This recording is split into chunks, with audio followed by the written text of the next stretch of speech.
Perfecto, ya está grabando. Muy bien, entonces les decía que continuamos con nuestros análisis de supuestos de mínimos cuadrados ordinarios.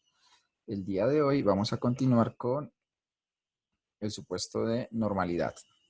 Ahora, cuando nosotros estamos hablando de normalidad, básicamente estamos refiriéndonos a los supuestos que tenga a los supuestos sobre los residuos. Perdón un segundo, Carolina me dice, profe, no tengo acceso a la plataforma de Moodle. Carolina, espera, terminamos clase y después de ello seguimos los dos conectados, ¿vale? Para poder continuar con la clase y miramos cuál es inconveniente. Listo, entonces le estaba diciendo que nosotros tenemos aquí nuestra ecuación econométrica. Dentro de nuestra ecuación econométrica, pues uno de las componentes más importantes es precisamente el tema de los residuos o las desviaciones en el modelo. Y hay tres supuestos que nosotros vamos a analizar sobre esos residuos. El que tiene que ver con normalidad de los residuos, la homocedasticidad de los residuos y la no autocorrelación de los residuos. Hoy pues vamos a ver el supuesto de normalidad. La normalidad es uno de los supuestos del modelo de regresión lineal que se refiere al tipo de distribución de los residuales, que en términos generales se dice, a partir de esta ecuación, los residuos se distribuyen normal con una media cero y una variancia sigma cuadrado constante. Esta sigma cuadrado constante, estamos hablando de una varianza homocedástica en los residuales. Hoy vamos a hablar de esto, de la distribución normal. Una propiedad interesante de la distribución normal es que cualquier función lineal de variables que se encuentren normalmente distribuidas hereda el tipo de distribución. Por eso, en ese sentido, por eso en ese sentido, los betas, ¿sí? Los betas son estimadores lineales en esta ecuación y ellos heredan la distribución de los residuales, ¿vale?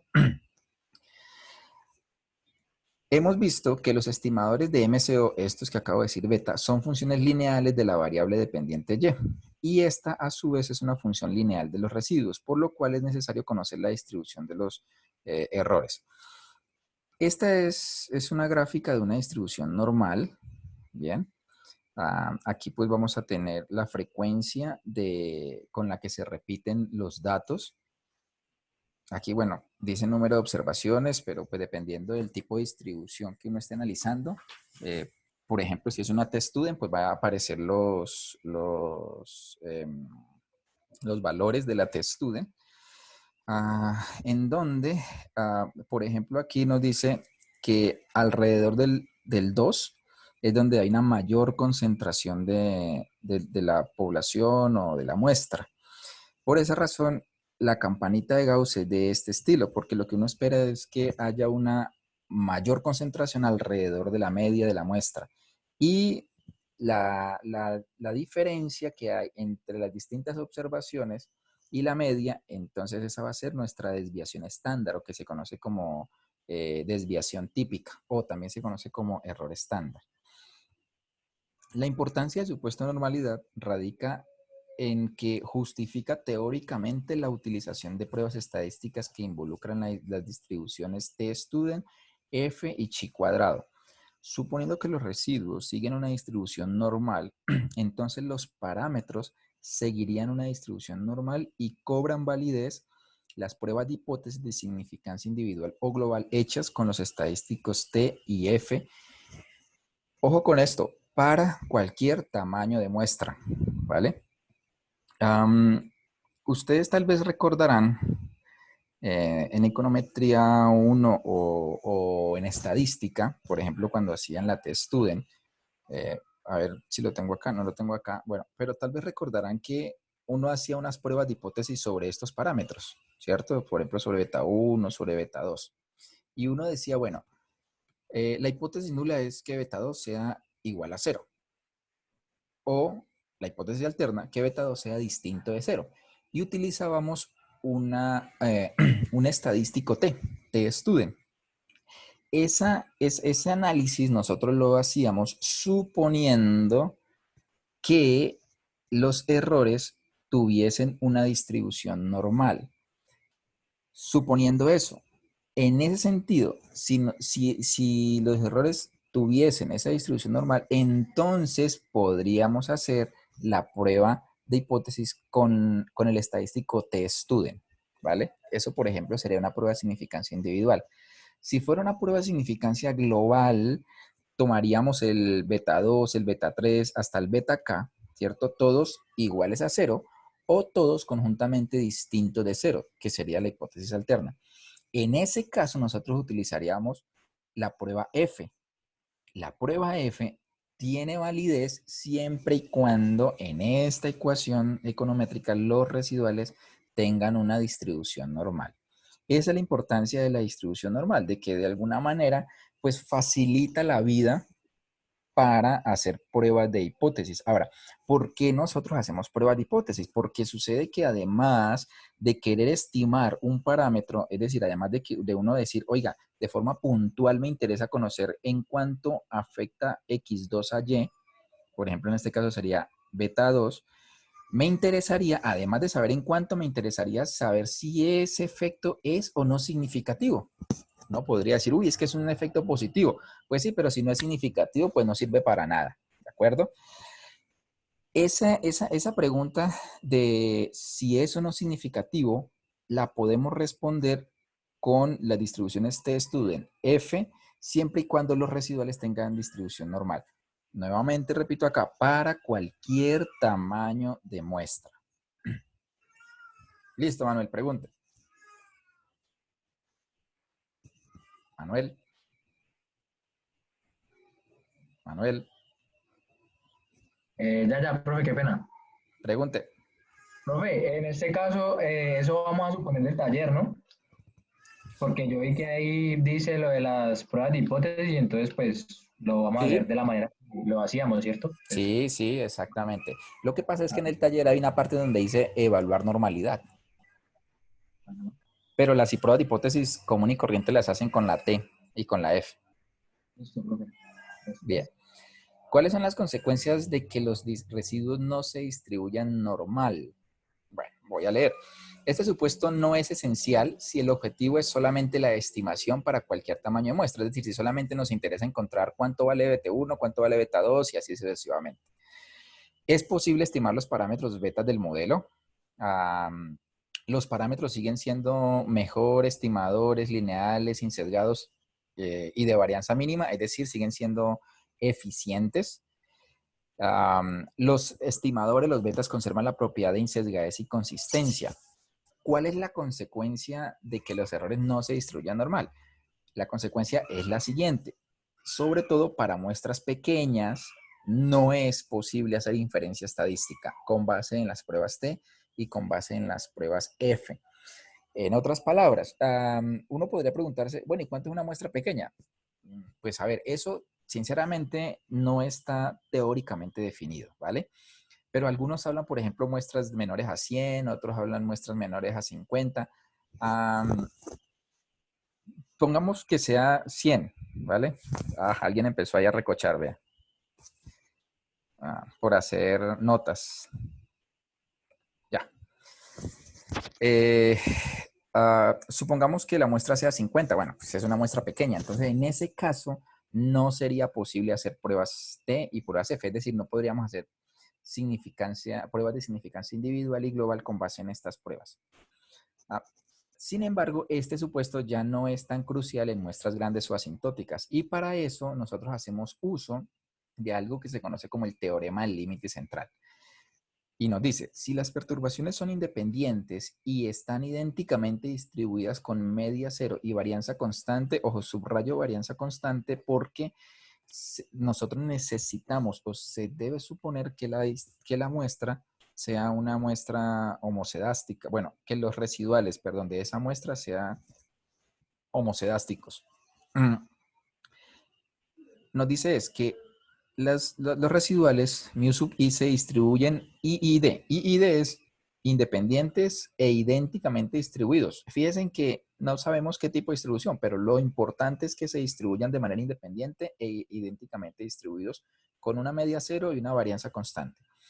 Dice, y si las variables explicativas son constantes en muestras repetidas, los estimadores de MCO son asintóticamente normales con medias iguales a las betas correspondientes.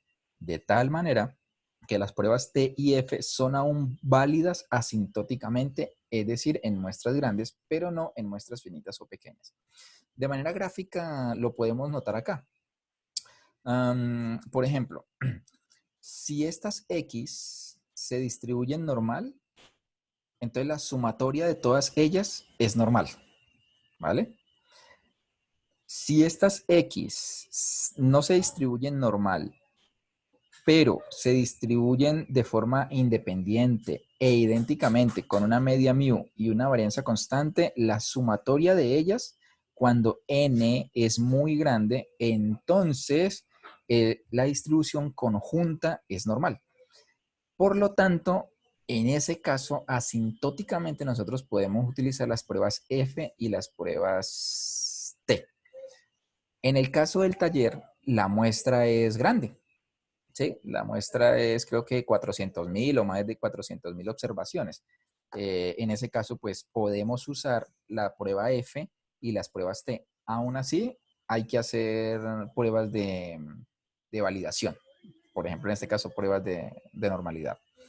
Para hacer esas pruebas de evaluación, hay varias formas, bueno, en términos generales dos, gráficas o analíticas, ¿vale? Solo que hay varias formas gráficas y hay varias pruebas analíticas.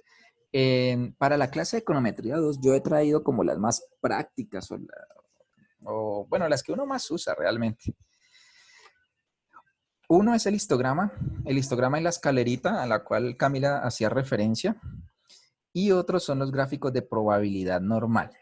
Y en cuanto a las analíticas, tenemos una prueba que se conoce como la prueba de Arquevera y el test de simetría y kurtosis para normalidad. Bien, con relación al histograma, es honesto que ustedes ven ahí. Lo que uno esperaría es que el gráfico se comporte más o menos de esta manera, es decir, que haya una acumulación alrededor de una media. Por ejemplo, aquí tenemos el peso de una muestra. Lo que uno esperaría es que que la mayoría de los pesos de las personas se concentren alrededor de la media. Dinos, a Camila, pregunta. No, profe, yo no hablaba de ese, yo hablaba de el otro, el que tiene otros gráficos por dentro, que era como de Ah, ya me acordé. correlación El de entre dispersión, los de unas, eso, dispersión. ese, Ah, es, sí, sí, tiene razón, ese sí. ok, Ese es bien, el que hay que usar. Muy bien, Camila, gracias por la aclaración. gracias. Bueno, listo. Entonces, este histograma se puede usar para prueba de normalidad. No es definitivo, entre otras cosas, porque las gráficas, y eso es un principio que nosotros debemos aprender en la vida, y es que las gráficas no son pruebas demostrativas. O sea, ninguna gráfica te va a servir para demostrar algo. Es para ver algo, para visualizar algo, para darte un indicio, ¿vale? Listo, seguimos. Aquí tenemos los gráficos de probabilidad normal. En cuanto a gráficos de probabilidad normal, hay varios. Por ejemplo, aquí en este caso tenemos este gráfico en donde contrasta en una gráfica la distribución teórica normal, que sería esta, la distribución teórica, con la distribución empírica de los datos. ¿Sí? Cómo es el valor observado de los datos y cómo es que se debería estar distribuyendo. Si ustedes observan grafiquitos, líneas, puntos alrededor de una diagonal, más o menos de este estilo, quiere decir entonces que los gráficos se distribuyen normal. Así como acá arriba, ¿no? Si ustedes observan que los gráficos tienen una campana más o menos de este estilo, entonces uno diría, bueno, los gráficos tienden a distribuirse normal. Estos son los otros dos gráficos, gráficos QQ y PP.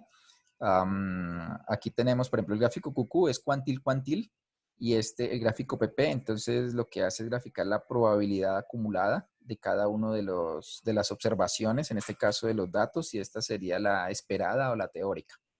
Y estos serían con relación a los cuantiles. Entonces aquí nos diría cómo sería la distribución en términos de cuantiles teórico, y esta sería la distribución de la muestra en términos de cuantiles ya de los datos empíricos. Nuevamente, el criterio es el mismo. Si los puntos se distribuyen alrededor o forman como una línea aquí en diagonal, entonces uno dice los datos se distribuyen, tienden a distribuirse normal. Esas serían las pruebas gráficas.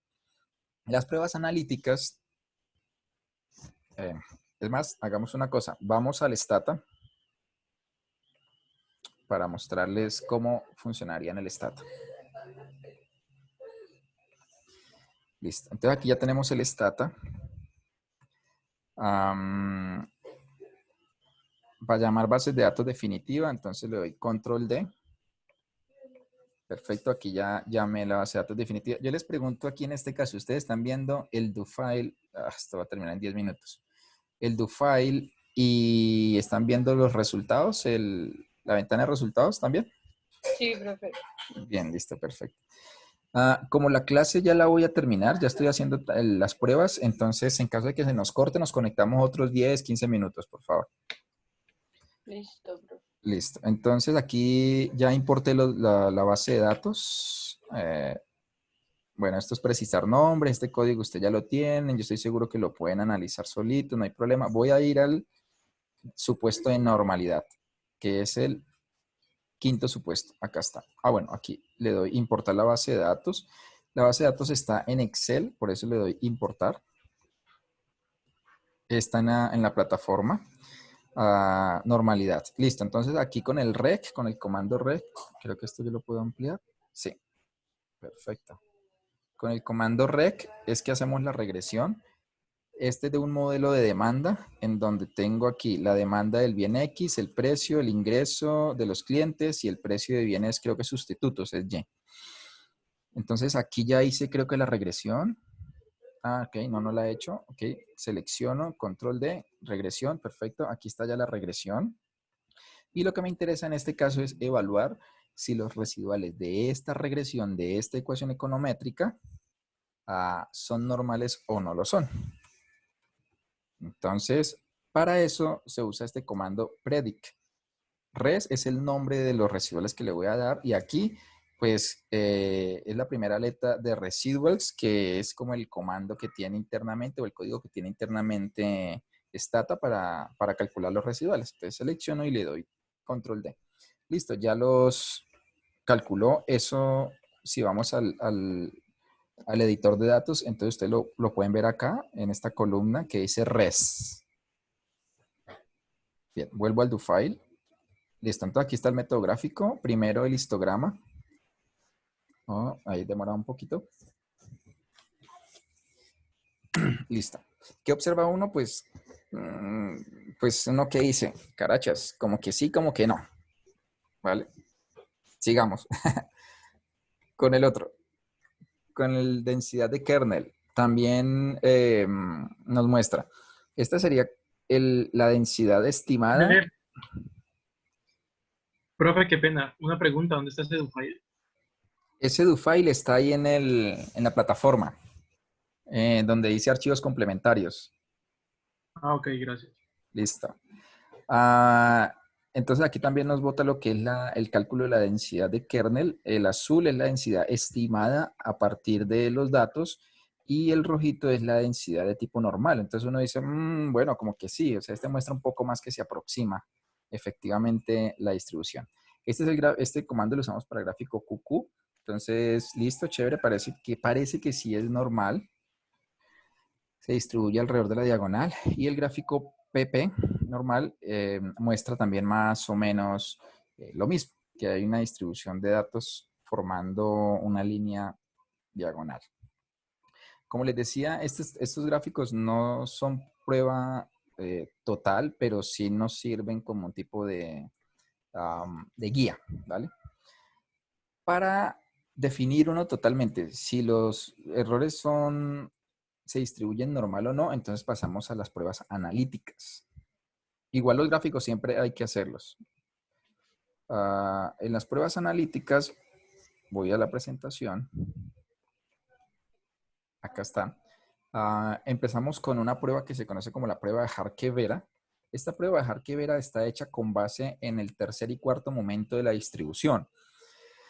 Hablamos del tercer momento cuando estamos refiriéndonos a la asimetría y del cuarto momento cuando estamos hablando de la kurtosis, ¿vale? Entonces esta es como la fórmula de la asimetría, esta es la fórmula de la kurtosis, ¿ya? Y la hipótesis nula es, para el Harke-Vera, si es igual a 0, los datos se distribuyen normalmente. Si es distinto de 0, los datos no se distribuyen normalmente. Y pues aquí hay que tener cuidado con el tema de rechazar o no una prueba de hipótesis, porque fíjense que en este caso es diferente a los parámetros. Nosotros esperamos, ojo, nosotros esperamos cuando hacemos esta prueba, y realmente con las otras dos también, con la de homocedasticidad y autocorrelación, esperamos no rechazar la hipótesis nula. Fíjense ustedes que es contrario a cuando planteamos hipótesis nula de significancia individual y global para los parámetros. Uno esperaba rechazar la hipótesis nula. En este caso nosotros no esperamos, pero pues igual hay que hacer la prueba, ¿no? ¿Por qué no esperamos? Porque nosotros esperamos que los datos se distribuyan normalmente. Bueno, como para hacer una explicación acerca de lo que es simetría y kurtosis.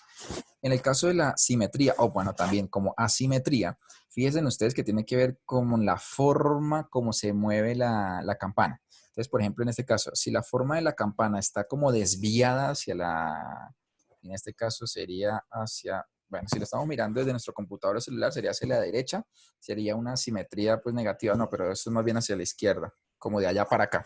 Entonces, si está desviada hacia la izquierda, sería una simetría negativa. En el caso de la simetría positiva es que si la curva estuviera movida hacia la derecha del eje. Una curva simétrica, pues ya ustedes la pueden observar ahí. En el caso de la kurtosis, estamos hablando del levantamiento o achatamiento de la curva. En este caso, se dice que es leptocúrtica, si es muy empinada, por decirlo así. O si es muy achatada, entonces estamos de platicúrtica. Si no lo es, o sea, es de este estilo, como ustedes lo están viendo ahí, entonces decimos que es mesocúrtica. Es mesocúrtica cuando es una distribución normal, ¿vale? O sea, la kurtosis básicamente tiene que ver con el achatamiento o no de la curva. Y la simetría con la desviación de la curva de su eje central. Dime, Manuel. Manuel y otra Eh, persona. sí, sí. Profe, ¿puedes devolver la diapositiva anterior, por favor? ¿Está? No, la de las gráficas que estás mostrando. Es Ya. que tengo una pregunta porque pues supone que ese es un punto que tenemos del taller, ¿cierto? Sí. Entonces, pues yo sé que lo que explicaste ahorita de los gráficos y eso que realmente solamente es como para visualizar algo, pero Sí. entonces no me queda claro cómo podemos, o sea, ese taller, lo que dice verificar si hay normalidad, se hace con esta diapositiva que estás proyectando en ese momento. Se hace con los gráficos, no con estos gráficos. Esto es para hacerme entender qué quiere decir asimetría y qué quiere decir kurtosis. Y ¿Ya? con los gráficos que mostraste ahorita que Sí, están en el Stata. sí, con estos. Se hace con estos gráficos que están en el Stata y con las pruebas analíticas. Que esas, Profe, eso de las pruebas analíticas que me imagino que son las pruebas de hipótesis, eso es, pues no, la verdad, o sea, se plantea lo mismo, porque la verdad no me queda claro como esto de las pruebas, lo que está acá abajo, lo último, lo que dijiste de Jaque algo así. sí, correcto. Entonces, vamos al do file, ¿vale? Y vamos a hacer las pruebas analíticas y al mismo tiempo vamos a hacer una cosa. Vamos a utilizar un archivo Word en blanco. Vamos a hacerlo, así como les comenté, por ejemplo, al inicio de la clase, que era posible que lo hiciéramos en esta clase, entonces lo voy a hacer. Voy a hacerlo. Ustedes están viendo acá, a ver, creo que ahí estarían viendo el Word, ¿cierto? ¿Están viendo el tablero? Sí. Sí, sí. Muy bien, perfecto. Entonces el punto, ojo, vamos a hacer una cosa, vamos a suponer que el punto número 1 es probar normalidad, ¿vale? Entonces, ¿uno qué haría? Uno diría, probar normalidad a gráficos. Listo. Entonces aquí en gráficos, entonces lo que ustedes deberían de hacer es pegar los gráficos que acabamos de hacer. Entonces voy a ir acá otra vez. Copiar. Este es el del histograma. ¿Listo? Queda muy grande, pues no es necesario que sea tan grande, se puede reducir un poco. Es más, se puede hacer insertar en una tabla. Se puede poner en la derecha el histograma y en la izquierda apoyándonos en la densidad de kernel. Perfecto. Y listo. Entonces ustedes ahí pueden concluir si tiene o no, si al parecer tiene o no una distribución normal. Bueno, podemos usar, perdón, de una vez peguemos los otros dos gráficos. Si uno estuviera haciendo un trabajo formal, una investigación para la Cámara de Comercio, para la alcaldía, gobernación o un artículo, no es necesario hacer los 4 gráficos, ¿no? En este caso, pues porque estamos aprendiendo, porque estamos en una asignatura, es necesario aprenderlos, ¿vale?